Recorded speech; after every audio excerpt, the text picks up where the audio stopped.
पहा, काल परवा एक विद्यार्थी आला आणि सहज मी त्याला विचारलं, बुवा काय गडबड आहे तुझी? नाही म्हणे सर मला लग्नाला जायचं म्हणे. म्हणे तुझा ॲप्लिकेशन फॉर्म आहे. हो म्हणे मुंबईला आहे म्हणे, फार लेट आहे म्हणे.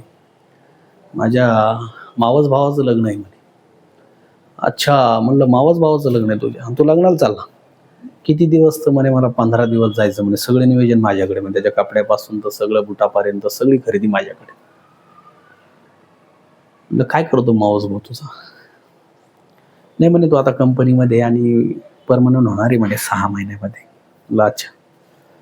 मग याला नेमकं कुठे आहे? कुठली केली मुलगी वगैरे? मामाचीच आहे म्हणे. त्याला म्हटलं तुला लाज नाही वाटत का? तो हसू लागला. पण त्याच्यात काय म्हणे? तुला दिली का म्हणलं?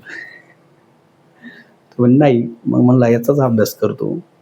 आज तुझ्या मावस भावाला दिली, तुला नाही दिली. किती मुली आहेत म्हणलं? ते म्हणे एकच आहे आणि मामा एकच आहे. म्हणलं आता तुझं काय होणार? बाहेरचे तर तुझ्यावर विश्वास नाही ठेवणार. म्हणून लक्षात ठेवा. मग त्याला मी सांगितलं, की "बाबा, तू चांगला अभ्यास कर. होती एक ती मामाची मावस भावाला दिली म्हणलं.